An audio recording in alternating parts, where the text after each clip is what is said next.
Esta es una producción de Grupo Fórmula. Encuentra más contenido como este en radioformula.mx.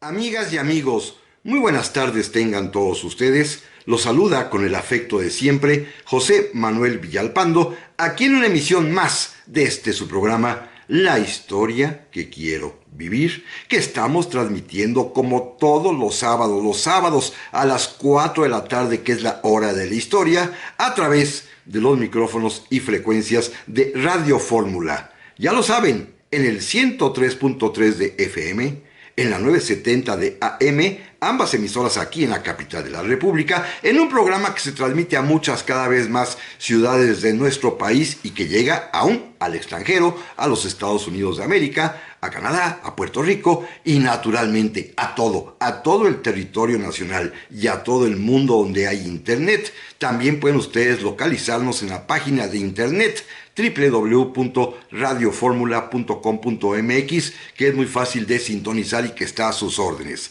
También les reitero que están abiertas las vías electrónicas que permiten comunicarnos y que respondo de inmediato, como ya lo saben, y que son mi correo villalpandohistoriador@gmail.com y mi página de Facebook Villalpando y la Historia. Así que, amigas y amigos, yo les agradezco infinitamente su presencia, su compañía, el que estemos juntos en esta tarde de sábado para platicar, como siempre, de historia de México. Y si les parece bien, vamos a comenzar el programa de hoy. Y miren ustedes, hace 8 días que platicábamos del tema interesante de Simón Bolívar y México.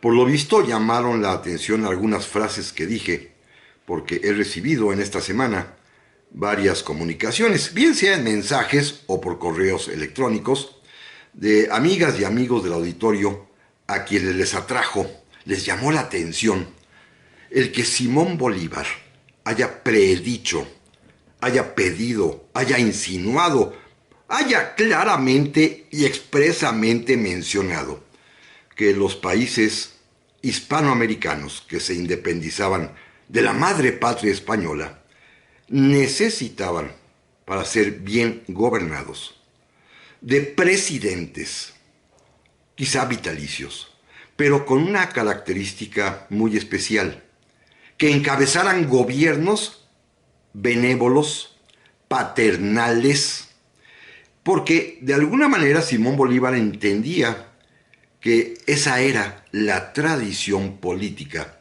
de nuestros pueblos. Esto atrajo mucho, llamó la atención, repito, y me han pedido que ahonde más en este concepto y decidí trabajar estos días para plantear a ustedes un tema que tiene mucho que ver con la psicología histórica, me atrevo a decir que con la genética histórica, con la evolución, la trayectoria histórica, de cuál es la actitud, cuál es la relación del pueblo mexicano, de todos nosotros, a lo largo de 700 años, con nuestros gobernantes. ¿Cómo se ha dado esta relación, a veces muy familiar, muy, pues digámoslo así, íntima, filial, entre el gobernante mexicano, cualquiera que sea, a lo largo de 7 siglos, y su pueblo? O al revés, ¿qué es lo que espera el pueblo mexicano? ¿Qué es lo que durante 700 años ha anhelado, ha aguardado de sus gobernantes? Esto es una relación, repito, filial, que se ha dado a lo largo de tantos siglos por el efecto, quizá, y así me atrevo yo a sostenerlo y a postularlo, de que en México nuestra genética histórica, nuestra forma de ver y entender la vida ordinaria, cotidiana, nuestro ADN que traemos todos incrustados en la sangre y que alguna vez ya hemos platicado de este tema, pues nos hace ver o nos hace esperar de quien manda, de quien ocupa el poder ejecutivo, llámese como se llame y tenga el cargo, el título que tenga, nos hace esperar, aguardar, que él se encargará de resolver nuestras dificultades, que él se va a encargar de atender nuestras necesidades,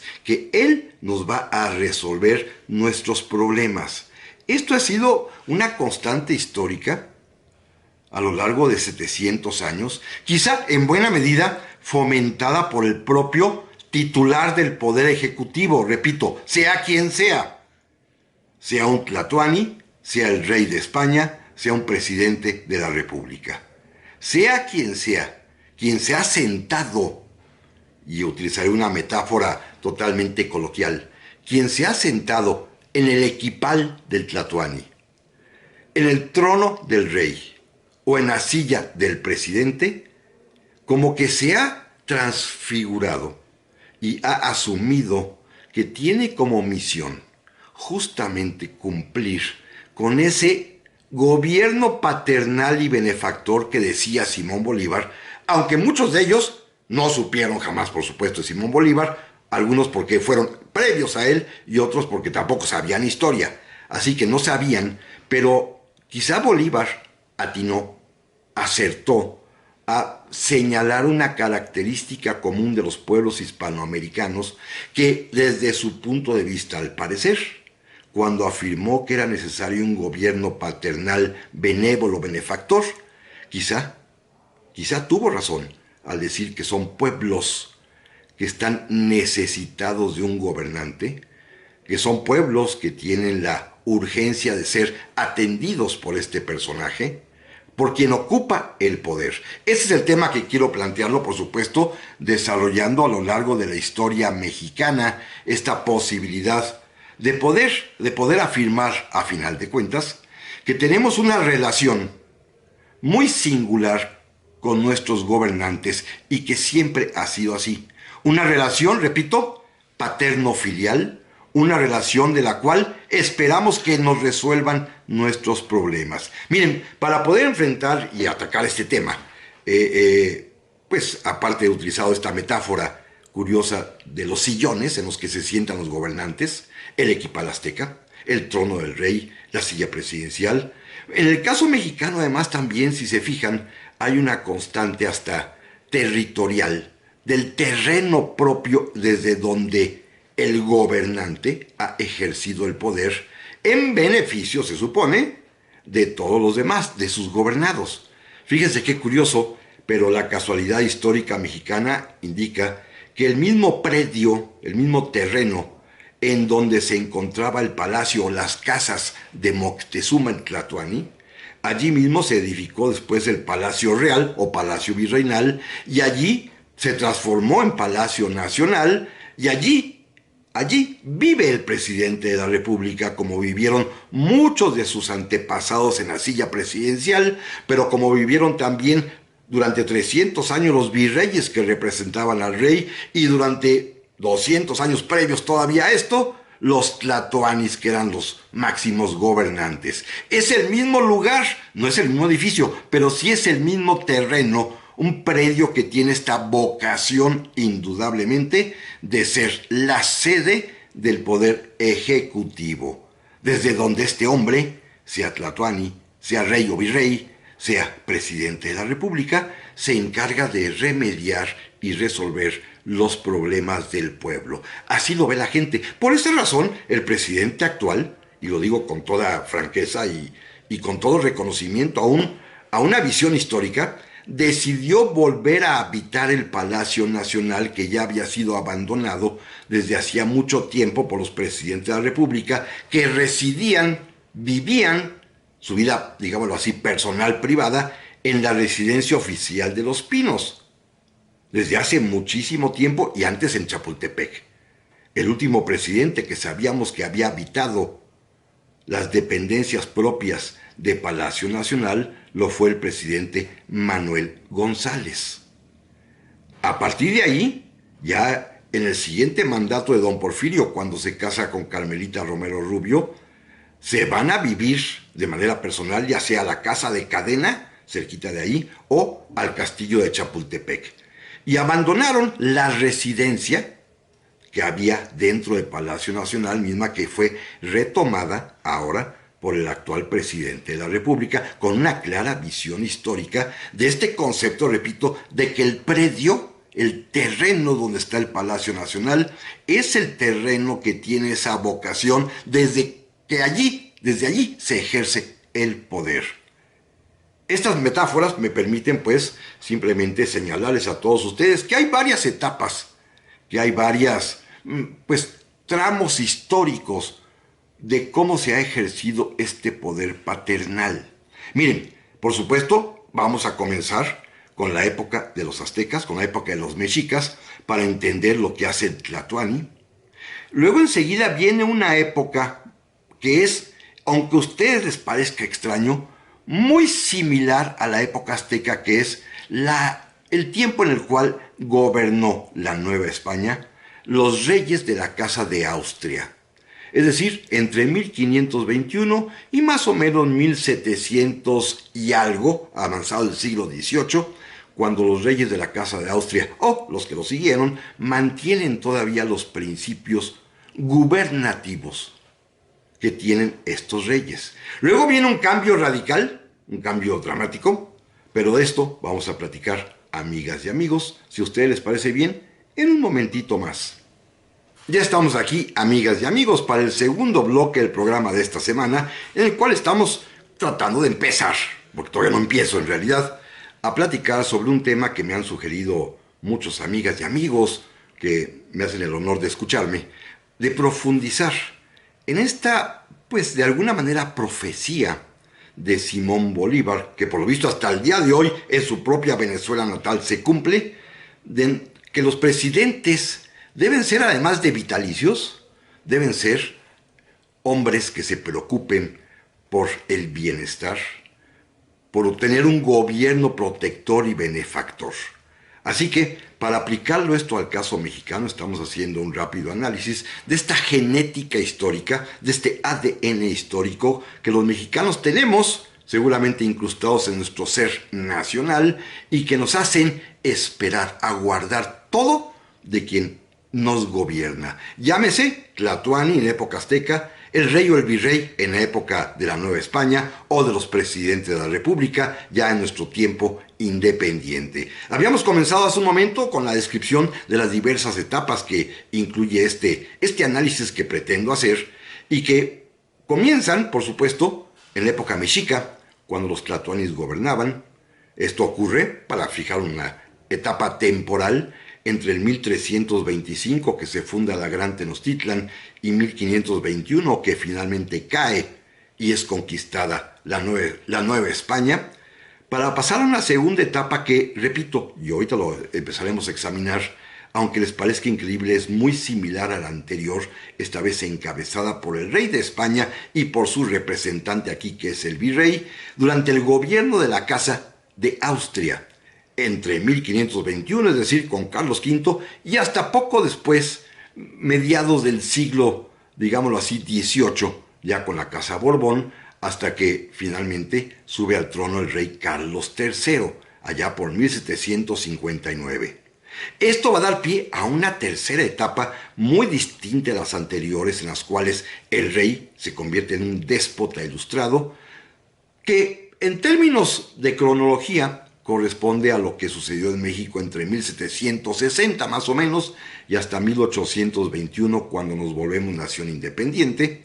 Luego iniciamos una época de titubeos que constituyen en realidad, fíjense, esto que les voy a afirmar es algo muy interesante, el tratar de convertirnos en tener una historia moderna, ser una nación moderna de instituciones y de constituciones que suplan la figura del monarca, es un fracaso. Entre 1821 y hasta 1876-77, aún incluyendo en ese periodo a Benito Juárez, es una época clara de inestabilidad, en la cual se quieren hacer valer principios, instituciones, y repito, constituciones, pero como que hay una especie de negación general de que el poder lo ocupe una persona, pasando a una quinta etapa, que es por supuesto la época porfiriana, cuando finalmente se consigue la síntesis entre el pasado colonial y azteca con las instituciones republicanas, y aparece este hombre que dura más de 30 años en el poder.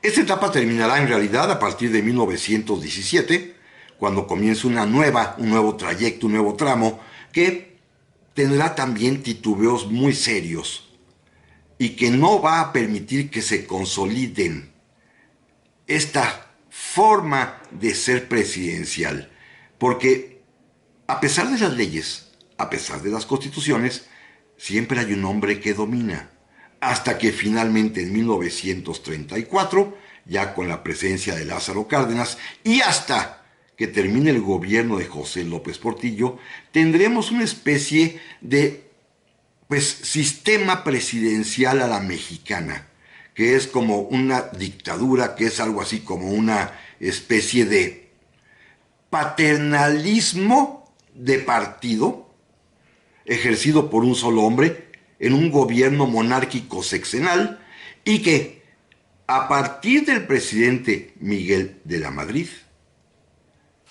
y hasta el año 2018 va a intentar sustituir y dejar de ser como lo ha sido siempre para tratar de darle vida a las instituciones y a las leyes.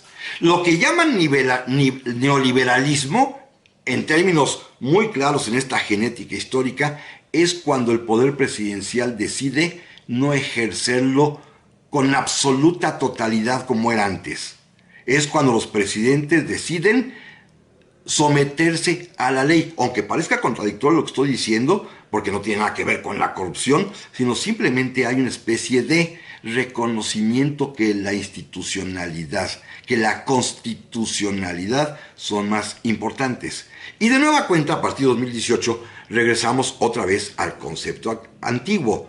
Ya saben que se ha dicho que si estamos en un retorno al pasado, bueno, en estos términos de la genética histórica de la relación del pueblo mexicano con el poder, o al revés, la relación del gobernante con el pueblo mexicano, efectivamente lo que estamos viendo al día de hoy es una especie de retorno al pasado, pero yo más bien lo llamaría una especie de continuación del ciclo histórico mexicano original, en el cual el gobernante se asume no solamente como representante de la nación, sino además también como el responsable de resolverle a todo el pueblo, a todos y cada uno de los habitantes, sus problemas. Este es más o menos el esquema de lo que quisiera yo platicar con ustedes y vamos a comenzar. Miren, para empezar, la noción, la base, la simiente de lo que es el poder público en México, pero sobre todo de sus principales características que un gobernante asume, es precisamente la época mexica. En ese tiempo en el que gobierna el imperio azteca, llamémoslo así, ya sabemos que no es exacto el término, un tlatoani. Un tlatoani que es el señor, que tiene una serie de características que los mismos aztecas pudieron retratar, pudieron relatar en sus hermosísimos cantares. Hay uno de ellos, que ya en otra ocasión hemos citado aquí, que refiere cómo el pueblo azteca veía, miraba, admiraba a su tlatoani. Decían que era un señor, que era algo así como una ceiba, como un ahuehuete, fuerte, por supuesto duro, resistente, que con su sombra protege al pueblo. Y dice este cantar azteca que el buen tlatoani lleva en su regazo las cosas del pueblo, carga sobre sus espaldas al pueblo mismo. Es un hombre que da, es un hombre que cuida, es un hombre que protege, es un hombre que se encarga de velar por todos. Esto dice el cantar. Es la parte, digámoslo así, romántica de cómo se expresan los propios aztecas de sus señores. Y en la práctica, efectivamente el Tlatoani se encarga de resolver los principales problemas que tiene la gente, sobre todo uno esencial, el de la alimentación. El buen Tlatoani, como dice este cantar, como lo señalan también los códices, su primera misión, porque es él el representante de los dioses aquí en la tierra, es él, y la etimología de la voz Tlatoani viene precisamente de las palabras, es el que habla por los dioses. Por eso, como representa a la divinidad, que es lo máximo y lo superior, el buen Tlatoani, su primera misión es darle comida al pueblo. Y lo hace primero fomentando la agricultura, otorgándole a la gente tierras. No en lo personal, Esto es lo más interesante. Lo hace de manera colectiva, creando tierras comunales que en su lengua náhuatl se llaman calpulis, para que la gente allí viva, para que la gente allí trabaje, para que la gente allí obtenga lo necesario e indispensable para comer, como lo es el propio maíz, que es el regalo de los dioses. Y como complemento alimenticio, tema que ya también hemos platicado, es el Tlatoani el que organiza guerras de conquista, el que además también negocia que traigan a Tenochtitlán cautivos para el sacrificio humano, y él mismo preside las ceremonias en las cuales se realizan estos sacrificios para el resto del cuerpo. El corazón se ofrece a los dioses, pero el resto del cuerpo, ya sabemos, se rueda escaleras abajo de los templos, abajo hay sacerdotes destazadores y se reparte carne a toda la población. Todos los días hay sacrificios porque todos los días la gente tiene que comer. Entonces, bueno, las personas están agradecidísimas con el Tlatoani porque gracias a él tienen maíz, ya que les dio tierras para que las trabajen, y tienen además carne que todos los días se provee del templo mayor, así que todos los días pueden preparar su pozole, porque es el Tlatoani quien se encarga de suministrar los alimentos de esta manera. Claro, el precio es uno solo, El Tlatoani y la cultura mexica establecen una especie de pensamiento uniforme. Todo mundo debe hacer exactamente lo que los dioses mandan. Todo mundo debe comportarse y vivir como los dioses quieren. Todo mundo debe hacer las cosas que los dioses, a través de Tlatoani, ordenan. Un pensamiento uniforme para todos. Pero antes de irnos al corte, y como siempre lo hacemos, miren, de este tema específico, aunque no me lo crean, no hay nada escrito específicamente que hable de este concepto muy amplio de la relación genética obsesiva, inclusive, de esperar y aguardar todo del gobernante que ha habido a lo largo de 700 siglos. Este aspecto específico, por ejemplo, puntual de las cuestiones de Tlatoani, los historiadores no le han entrado al tema. Tampoco lo han hecho los arqueólogos. Es curioso, solamente los abogados se han preocupado por explicar la característica y las notas esenciales que tiene como gobernante supremo un Tlatoani. Les recomiendo un librito, El Derecho Precolonial, de hace mucho tiempo, de Porrúa, que está a la venta todavía, escrito por un gran historiador del derecho mexicano, ya difunto hace muchos años, don Lucio Mendieta y Núñez. Este librito se llama El Derecho Precolonial y tiene un capítulo muy potente, muy bien informado sobre lo que es el Tlatoani, cómo gobierna, cuáles son sus facultades y sobre todo cómo ejerce el poder desde una manera jurídica. Los aztecas también tenían un derecho. Pero, repito, es un tema casi virgen para la historiografía mexicana. No le han entrado. Pero bueno, amigas y amigos, vamos a continuar platicando, si les parece bien, en un momentito más. Ya estamos aquí, amigas y amigos, para el tercer bloque del programa de esta semana, en el cual estamos iniciando esta aventura de hacer una interpretación histórica de la relación que tienen el pueblo mexicano y sus gobernantes, o este gobernante con el pueblo mexicano, desde su punto de vista, pues histórico, por supuesto, pero también, y me atrevo a decirlo, de psicología histórica, de sociología de nuestro pasado, de genética de nuestro pensamiento, de nuestro pues ser interno, de nuestro inclusive inconsciente, porque la pregunta es, ¿qué hace que el pueblo mexicano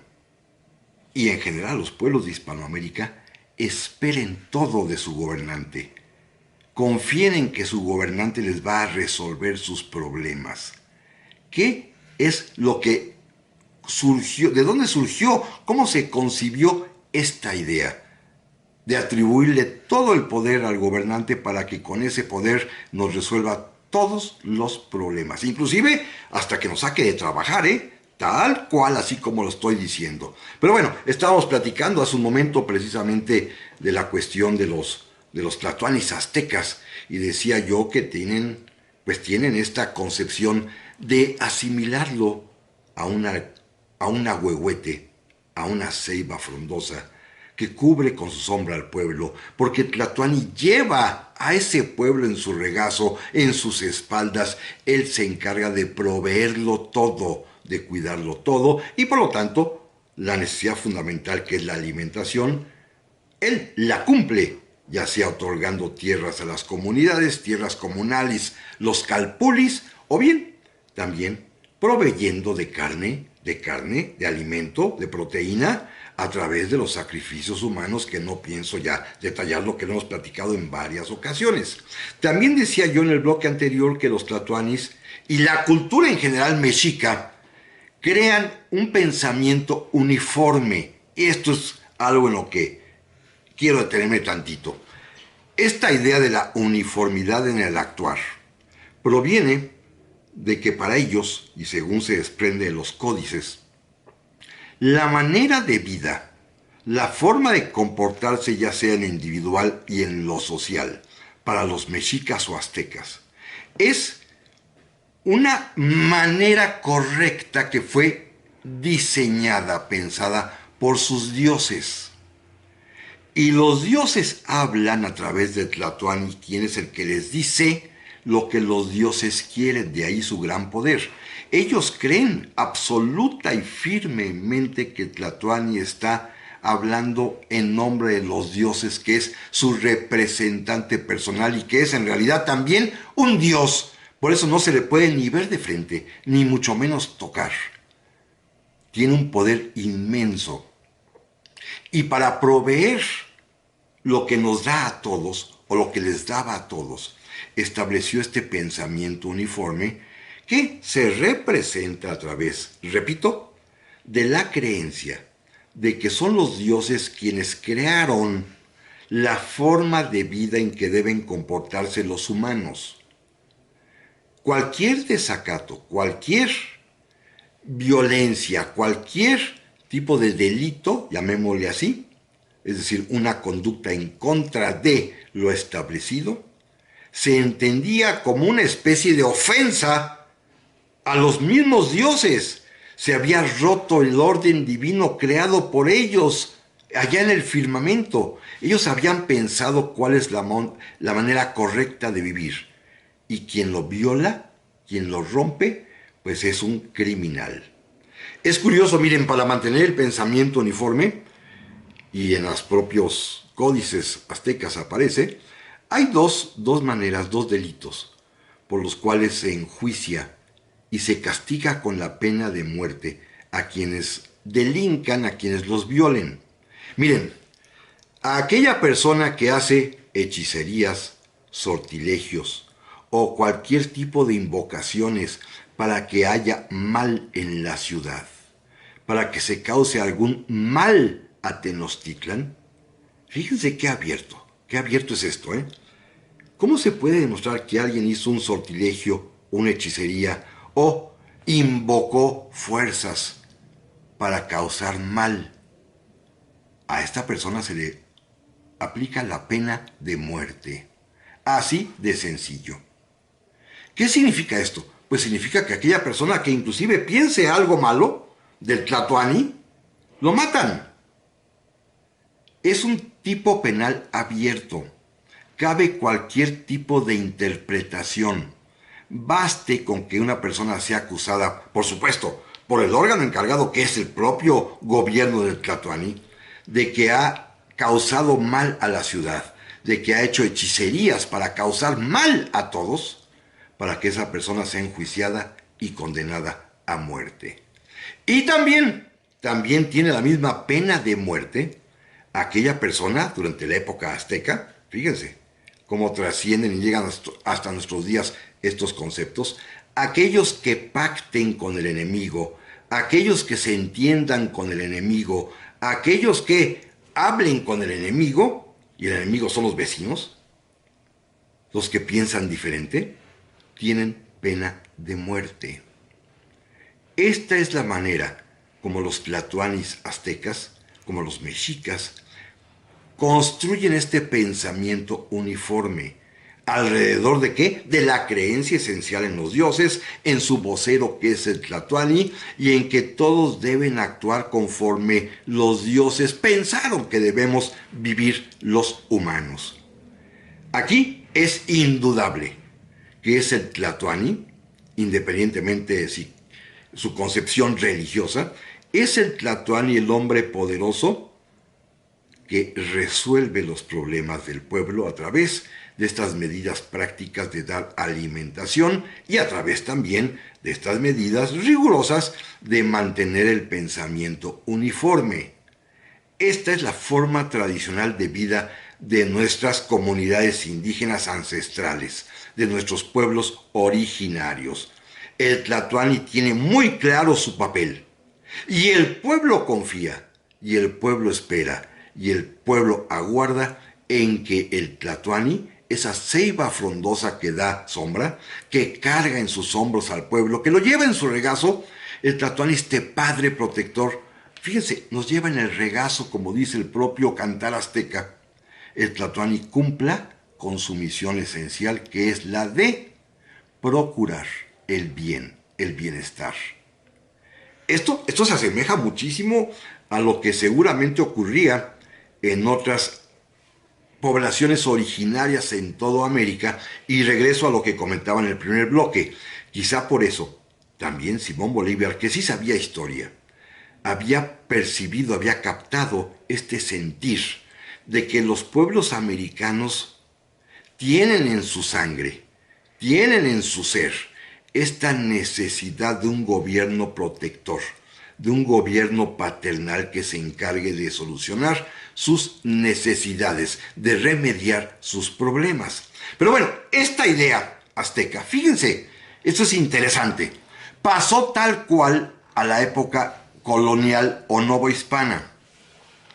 Sí, por supuesto, hay un poder dominante que es el español, ya hemos platicado en qué condiciones fue esta dominación, pero la dominación cultural fue quizás la más interesante de todas, y de eso poco se habla y poco se escribe. El rey de España, a partir de Carlos V, Carlos I de España y V de Alemania, en términos jurídicos se subroga en los derechos del Tlatoani, es decir, ocupa el lugar del Tlatoani. Es el rey el que ahora se va a encargar de remediar los problemas y necesidades de todos. Es el rey ahora el que va a, cumpliendo lo que ordenan sus leyes, las famosísimas 7 partidas, el rey se va a encargar de mantener a todos en justicia. Su misión principal del rey de España, en el periodo de la Casa de Austria y poquito después, digámoslo así, repito, de 1521 hasta 1759-60, el papel principal del rey, y ya lo hemos platicado en otros programas, es mantener al pueblo en justicia, premiando o castigando.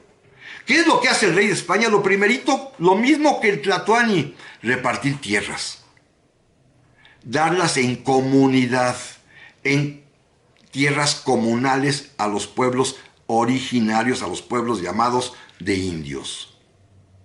Esto es lo primerito que asume el rey de España, la misma función que hacía el Tlatoani. Y claro, además manejan de otra manera los premios. Por ejemplo, y esto es fundamental, el rey de España acostumbra otorgar mercedes, es decir, privilegios exclusivos a personas para que desarrollen una actividad, sobre todo económica, de manera única y exclusiva para ellos en un determinado territorio. A una persona, por ejemplo, se le da este monopolio, esta merced de ser el único fabricante de velas y veladoras y de ceras en una ciudad y nadie más puede hacerlo porque se impone la obligación a los demás de respetar lo que el rey decidió para una persona en un territorio establecido. Esto, aunque no lo crean, sobrevive en nuestro país todavía, Al día de hoy, ejemplos tenemos de esto. ¿Se han fijado en cómo está el aeropuerto? En el que ya no pueden llegar otro tipo de taxis ni de servicios de transporte más que los sitios que están allí instalados.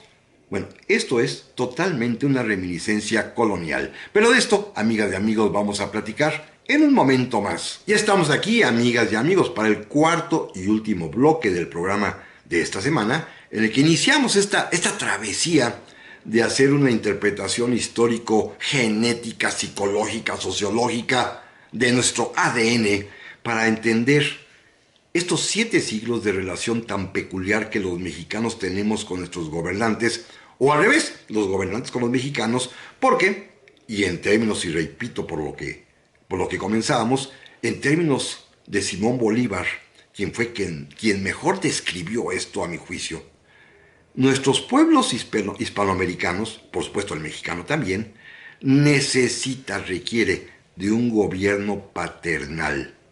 Y si se puede vitalicio, mejor.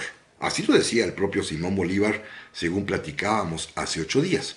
Y a partir de esto, reitero, varias amigas y varios amigos me escribieron para profundizar en este tema, porque la profecía de Bolívar, que se aplica en su Venezuela natal, bueno, también tiene vigencia en muchos países de Hispanoamérica, en donde todos sabemos han existido dictadores a lo largo del tiempo que se han perpetuado en el poder. En México tuvimos uno, Porfirio Díaz, pero en México supimos dar el cambio, cosa que analizaremos seguramente la semana próxima, porque pues en México cambiamos de estas dictaduras paternales benevolentes personales a una dictadura paternal benevolente, pero sexenales.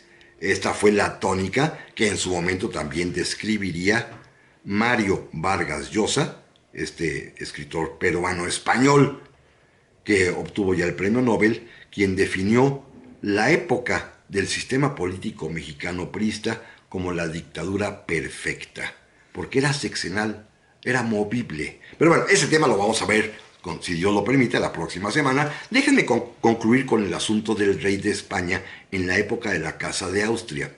Un rey que, repito, se asume en las funciones de Tlatoani, cuya primera misión y gran preocupación es inmediatamente continuar y ratificar con la entrega de tierras comunales a las poblaciones originarias, tierras a los pueblos, tierras a la comunidad para que lo trabajen al mismo sistema, con el mismo estilo como lo hacían en el pasado mexica, pero además también otorga premios, privilegios, mercedes que se les llama, en las cuales el rey da la autorización, el monopolio para que una persona realice una actividad determinada, la que ustedes quieran, con exclusividad dentro de un territorio perfectamente delimitado.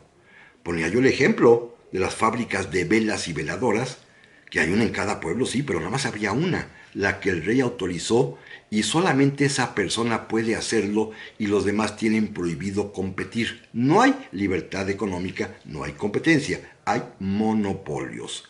Decía yo que hay inclusive reminiscencias al día de hoy, y un ejemplo es lo que está pasando en estos días en el aeropuerto de la Ciudad de México, en donde ya no se permite otro tipo de transporte más que el personal o los taxis autorizados. Estas plataformas de transporte como el Uber o el Didi, estas cosas, no pueden entrar al aeropuerto y no pueden ni dejar pasaje ni recoger pasaje. ¿Por qué? Porque los sitios de taxi consideran que ese es su privilegio, que se los dio un presidente de la República en su tiempo, como si fuese un rey de España, que les dio la posibilidad, repito, de explotar una determinada actividad económica en un territorio delimitado. Y es el aeropuerto, ese territorio delimitado. Bueno, esto sucede hasta nuestros días, ¿eh? Hay una clarísima vinculación de esta conducta del mexicano que espera que el rey, antes, hoy el presidente, la autoridad, les otorgue una exclusividad, un monopolio. Sucede hasta nuestros días, ¿eh? Pero el rey de España, pues, es el causante, porque es el que crea, el que decide, el que, pues, se preocupa por resolver los problemas de los demás. Fíjense, a su virrey en México, le otorgó varios cargos, pero hay uno de ellos que refleja cómo el rey asume ese deber de resolver los problemas. Al virrey le ordena que sea protector de los indios, que cuide a los indios, que vea por los indios. Esto es una especie de, pues, proyección del propio rey que quiere ejercer ese mandato divino de mantener al pueblo en justicia, porque él está por encima de todos, ¿eh?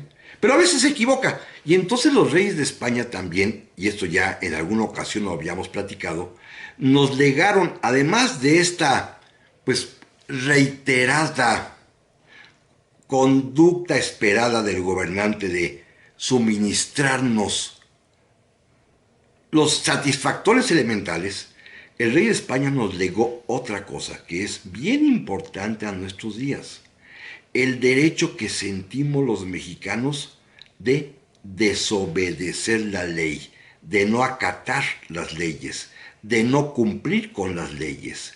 Y alguna vez lo comentábamos, el rey de España firmaba todas sus órdenes, todas sus leyes, todos sus decretos, todas sus cédulas reales, con una frase que acompañaba su firma donde decía: obedézcase pero no se cumpla, facultando a que los súbditos, a que nosotros, nuestros antepasados, si considerábamos que esa ley, que esa orden violaba nuestros derechos, teníamos el derecho de no cumplirla hasta que el rey volviera a estudiar el asunto y lo ratificara o lo rectificara.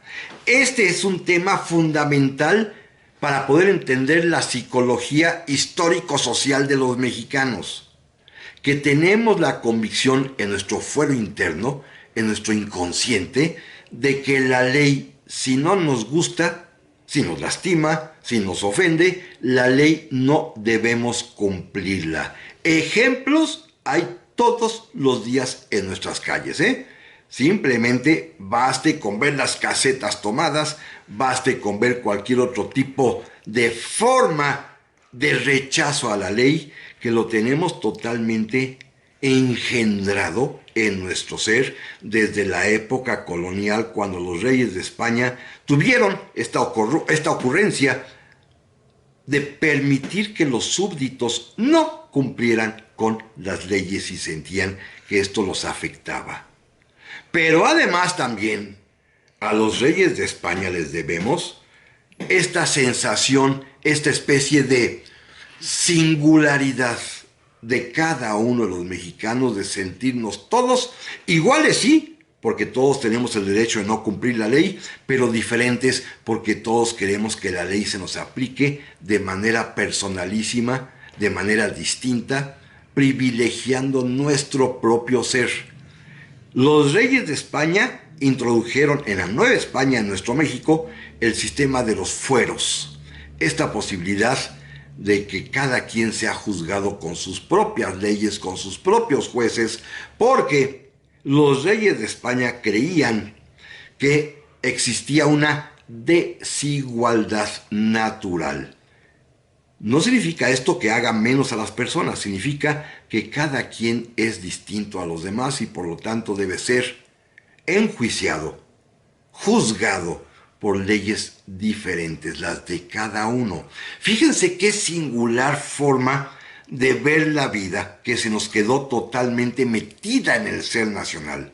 Por una parte, este derecho de no acatar la ley, pero por otra parte, el derecho de que cada uno somos diferentes a los demás y merecemos trato distinto, que es lo que consiste el fuero, los fueros. Esto es lo que hace el rey de España, lo que trae el rey de España, pero se parece muchísimo a los tlatoanis porque también le interesa el pensamiento uniforme. Que todos piensen igual, que todos se comporten igual, que todos actúen igual, tanto en lo público como en lo privado. Hay esta vez una forma, por supuesto, que regula el pensamiento general y es la manera de ser católica. Todo tiene que girar en torno a los mandatos y principios de la religión católica y esto se va a convertir en una exigencia social. Comportarse como lo manda la Santa Madre Iglesia. Y aquel que no lo haga es castigado, así como los aztecas. Aquel que no pensaba y se comportaba como lo querían los dioses, ahora en la época colonial, aquel que no piensa y se comporta como lo manda la Santa Madre Iglesia Católica Romana Apostólica, será también enjuiciado y para eso existe un tribunal especial que todos conocemos y hemos oído hablar de él, que se llama la Inquisición, en donde se juzga a los que son diferentes, a los que piensan diferente, a los que actúan diferente.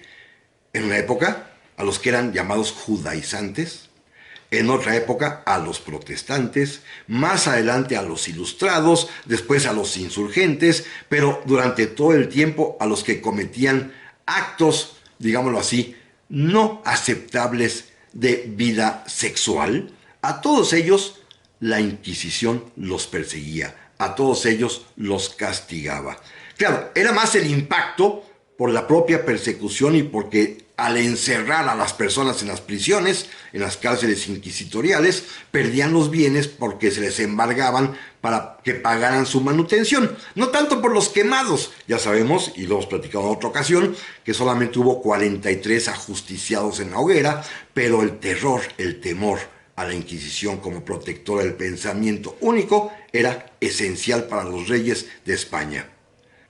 Pero antes de terminar, y reiterando que sobre este tema específico, así como lo estoy planteando, casi no hay bibliografía, que los historiadores no se han acercado a él, que los antropólogos tampoco, pues que solamente los abogados, es increíble, solamente los abogados se han interesado por estudiar esta forma de ejercer el poder de nuestros gobernantes. Acaba de salir un librito interesante, Evolución del Derecho Mexicano, de Juan Carlos Abreu. Se los recomiendo porque ahí trata con mucho detalle tanto la figura del tlatoani, pero también la figura del rey de España y sus poderes y la forma como los ejercía, que esto es lo más importante. Evolución del Derecho Mexicano de Juan Carlos Abreu es un libro que pienso puede ilustrar de una manera muy sintética y sencilla esta manera en que el gobernante ejerce su poder, que para términos sociológicos, genéticos, históricos, psicológicos,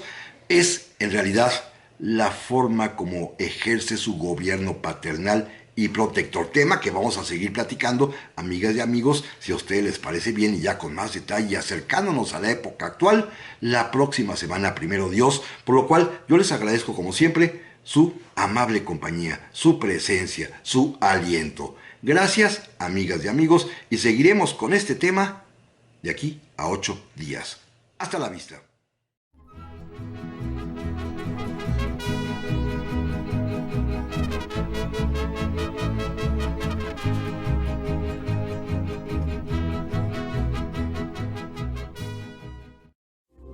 Esta fue una producción de Grupo Fórmula. Encuentra más contenido como este en radioformula.mx.